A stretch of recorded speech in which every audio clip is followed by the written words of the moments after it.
کے اوپر بھی اللہ اس کے گناہ کو معاف فرما دیتے ہیں۔ ایک حدیث پاک میں نبی علیہ السلام نے ارشاد فرمایا، اس کو کنز المال میں روایت کیا، امام بہقی نے بھی روایت کیا کہ انسان کے لیے ضروری ہے کہ وہ اللہ سے اپنے گناہوں کی تنہائی میں معافی مانگے۔ جو تنہائی میں اللہ سے فریاد کرتا ہے اللہ اس کی فریاد کو قبول فرما لیتے ہیں۔ ایک حدیث پاک جس کو حکیم ترمذی نے روایت کیا اپنی کتاب میں، انس رضی اللہ تعالیٰ عنہ فرماتے ہیں کہ نبی السلام نے ارشاد فرمایا کہ جو بندہ مجھ سے معافی مانگتا رہتا ہے میں اس بندے کے گناہوں کو معاف کرتا رہتا ہوں۔ ابن عباس نے روایت کرتے ہیں کہ نبی السلام نے ارشاد فرمایا کہ گناہ کا کفارہ انسان کا یہ ہے کہ اللہ کے سامنے شرمندہ ہو۔ دیکھیں، اصول کی بات یہ ہے کہ گناہ کے بدلے انسان کو آگ میں جلنا پڑے گا، یہ طے شدہ بات ہے۔ گناہ کے بدلے، دیکھیں نا، جو بادشاہ کے حکم کو توڑے تو سزا تو ملتی ہے، تو گناہ پہ سزا تو ملنی ہے، آگ میں جلنا ہے۔ اب فرق یہ ہے، چاہے تو دنیا میں ندامت کی آگ میں جل جائے تو ادھر معافی ہو جائے گی، اگر یہاں نہ جلا تو جہنم کی آگ میں تو جلنا پڑے گا۔ اب دونوں میں سے جو آسان راستہ ہے وہ اختیار کرنا چاہیے۔ حدیث پاک میں ہے، ابو ہریرہ رضی اللہ عنہ نے روایت کیا کہ جس بندے کے دل میں اللہ کا خوف آ جائے اور اس خوف کی وجہ سے اس کے رونگٹے کھڑے ہو جائیں تو اللہ اس کیفیت کے آنے پر اس کے گناہوں کو معاف کر دیتا ہے کہ میری عظمت کی وجہ سے میرے بندے کے رونگٹے کھڑے ہو گئے۔ ایک حدیث پاک میں نبی علیہ السلام نے ارشاد فرمایا، ابو ہریرہ نے اس کی روایت کیا، حاکم کی روایت ہے کہ بعض لوگ قیامت کے دن اپنے نامہ اعمال کو دیکھیں گے تو تمنا کریں گے ہم نے زیادہ گناہ کیے ہوتے۔ عجیب بات ہے نا؟ کیوں؟ ہوا یہ ہوگا کہ انہوں نے دنیا میں گناہ کیے ہوں گے، پھر بہت نادم شرمندہ ہو کر روئے ہوں گے، اللہ نے ان کے گناہوں کو ان کی نیکیوں میں تبدیل کر دیا ہوگا، تو وہ جب نامہ اعمال میں دیکھیں گے تو تمنا کریں گے اور گناہ کیے ہوتے۔ اس لیے حدیث پاک میں ہے، ابن عمر رضی اللہ عنہ نے فرمایا، ان اللہ تعالی لینفع العبد بذنب یذنبہ، کبھی کبھی اللہ تعالیٰ بندے کو اس کی گناہ کی وجہ سے بھی نفع پہنچا دیتے ہیں، یعنی وہ معافی مانگتا ہے اور وہ اس کے لیے نیکی بن جاتا ہے۔ اور نبی علیہ السلام نے ارشاد فرمایا، ابن مبارک نے روایت کیا کہ بسا اوقات بندہ گناہ کرتا ہے اور اتنا اس پر نادم ہوتا ہے کہ وہ گناہ اس کے لیے جنت میں جانے کا سبب بن جاتا ہے۔ اس لیے ہمیں اللہ رب العزت کی رحمت سے کبھی بھی نا امید نہیں ہونا چاہیے۔ چنانچہ ایک حدیث پاک میں مسند احمد کی روایت ہے، دو بھائیوں کا تذکرہ بنی اسرائیل میں تھے، ایک بڑا نیک تھا، ایک گناہگار خطا کار تھا۔ وہ جو نیک تھا وہ اس کو کہتا تھا، تجھے ڈر نہیں، تجھے خوف نہیں، تو نے مرنا نہیں، اور وہ کہتا تھا تو مجھے اور میرے رب کو چھوڑ دے، میرا معاملہ میرے رب کے ساتھ۔ اللہ کی شان کہ جو گناہگار یہ کہتا تھا، اللہ رب العزت نے وقت کے نبی علیہ السلام کو وحی فرمائی کہ میرے ساتھ جب اتنی اس کی امید بندھی ہے میں نے اس کے گناہوں کو معاف فرما دیا۔ ایک حدیث پاک کا مضمون عجیب ہے، اب سمجھ میں آتا ہے۔ بعض لوگ قیامت کے دن ایسے ہوں گے کہ ان کے گناہ یہود اور نصارہ پہ ڈال دیے جائیں گے۔ اس روایت کو پڑھ کے تو ہمیں بھی حیرت ہوئی، مسلم شریف کی بھی روایت ہے، کنز المال کی بھی ہے۔ اب سمجھ میں آتا ہے کیوں کہ وہ بندے نیکی کرنا چاہتے ہوں گے، ان کی نیکی کے راستے میں انہوں نے رکاوٹیں ڈالی ہوگی۔ عورت حجاب کرنا چاہتی ہے مگر قانون بن گیا کہ یہ نہیں کر سکتی۔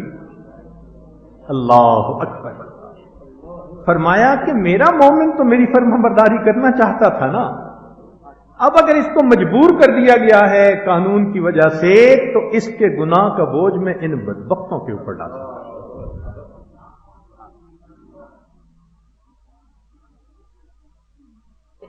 نوادر الرسول حکیم ترمذی رحمۃ اللہ علیہ نے یہ حدیث نقل کی ابن مسعود لانوں سے اور ابو سعید، دو صحابہ سے، فرماتے ہیں کہ نبی اسلام نے فرمایا التائب من الذنب کمن لا ذنب لہ،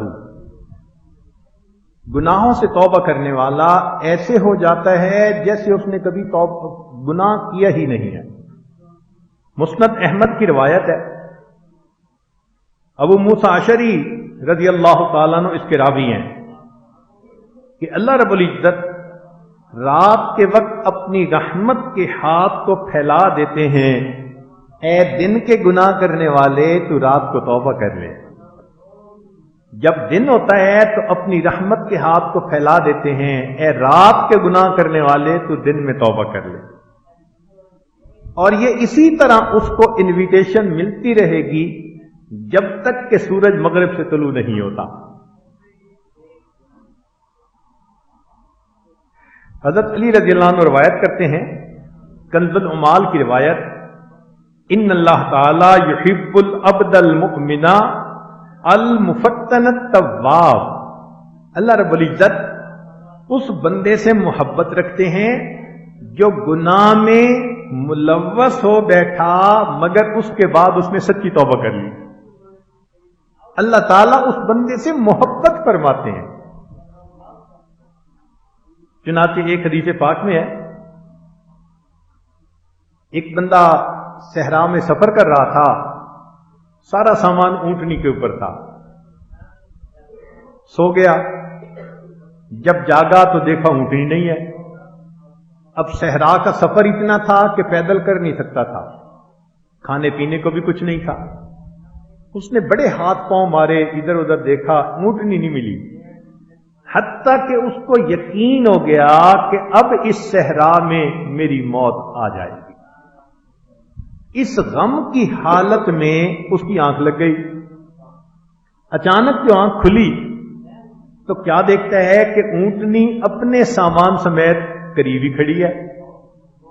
وہ اتنا خوش ہوا کہ کہنے لگا، اللہ تو میرا بندہ، میں تیرا اللہ۔ یعنی خوشی کی انتہا دیکھو۔ کئی دفعہ خوشی میں انسان سمجھ میں نہیں نہ آتا کیا کہنا ہے، تو خوشی میں الٹی بات کر گیا، کہنا چاہتا تھا تو میرا اللہ، میں تیرا بندہ، مگر خوشی کی زیادتی کی وجہ سے اچانک جو خوشی ملی، انسٹنٹینیس جو دل کو خوشی ملی، تو غلطی سے یہ الفاظ نکل گئے کہ تو میرا بندہ، میں تیرا اللہ۔ نبی علیہ السلام نے فرمایا جتنا اس بندے کو اونٹنی کے ملنے پر خوشی ہوتی ہے، بندے کی توبہ کرنے پر اللہ کو اس سے زیادہ خوشی ہوتی ہے۔ کتنی اچھی بات ہو کہ آج کی رات ہم اپنے سب گناہوں سے توبہ کر کے اپنے مالک کو خوش کر دیں۔ ایک حدیث پاک میں ابو شیخ نے روایت کیا انس رضی اللہ عنہ سے، ان اللہ تعالی یحب الشاب التائبین، کہ اللہ تعالیٰ نوجوان بندے کی توبہ کو قبول کر کے خوش ہو جاتے ہیں۔ توبہ تو بوڑھے کو بھی کرنی چاہیے، مگر نوجوان جب توبہ کرتا ہے، خون میں گرمی بھی ہے، خواہشات بھی ہیں، شہوات بھی ہیں، پھر وہ اللہ کے سامنے جھک جاتا ہے تو اس کے جھکنے پر اللہ رب العزت کو زیادہ خوشی ہوتی ہے۔ چنانچہ حدیث پاک میں نبی علیہ السلام نے فرمایا کہ جب بندہ توبہ کر لیتا ہے تو اللہ تعالیٰ اس گناہ کو نام اعمال سے بھی مٹا دیتے ہیں، اور جو کرامن کاتبین تھے ان کی یادداشت سے بھی بھلا دیتے ہیں کہ قیامت کے دن میرے بندوں کے خلاف گواہی نہ دے سکتے.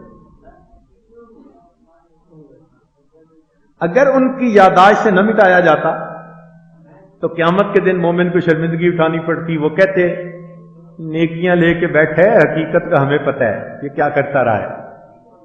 اللہ تعالیٰ نے چاہا کہ جب میرے بندے نے توبہ کر لی, اب ان کو کم نظر سے کوئی کیوں دیکھتے, فرشتوں کی یادداشت سے ہی ختم کر دیا.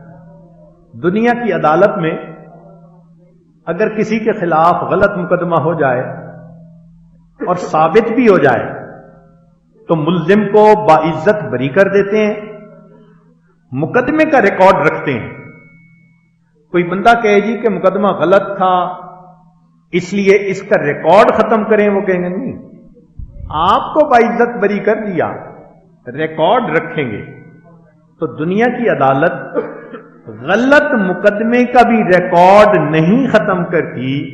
اللہ تیری رحمت پہ قربان جائیں, ایک بندے نے کبیرہ گناہ کیا اور اس نے رحم کی اگر اپیل کر دی, آپ معاف بھی کر دیتے ہیں اور اس کا ریکارڈ بھی ختم کروا دیتے ہیں.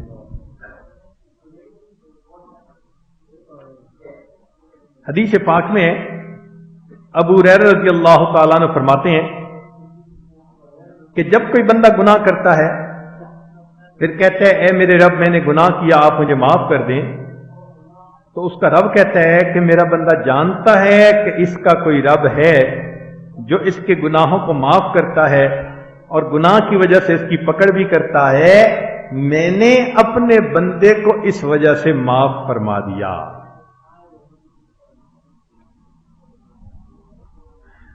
چنانچہ ایک حدیث پاک میں نبی علیہ الصلوۃ والسلام نے ارشاد فرمایا, اس کو امام احمد بن حنبل رحمۃ اللہ علیہ نے روایت کیا کہ جب تو کوئی گناہ کر بیٹھے تو اس کے ساتھ توبہ بھی کر لے. چھپے ہوئے گناہ کی مخفی توبہ کر, اعلانیہ گناہ کی اعلانیہ توبہ کر. یعنی گناہ دو طرح کے ہوتے ہیں نا, ایک تو وہ ہوتے ہیں جو الگ کیے چھپ چھپا کے, دائیں ہاتھ سے کیے تو بائیں کو پتہ نہیں. اس قسم کے جو مخفی گناہ ہیں وہ تو بندے اور اللہ کے درمیان ہیں, اگر اس پر تنہائی میں بیٹھ کے معافی مانگ لے گا قبول ہو جائیں گے.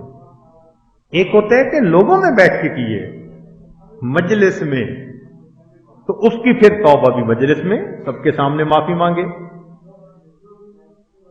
اسی لیے حدیث پاک میں ہے, شداد بن اوس اللہ عنہ نے اس کو روایت کیا کہ گناہوں سے توبہ کرنے والے قیامت کے دن بے خوف اٹھائے جائیں گے.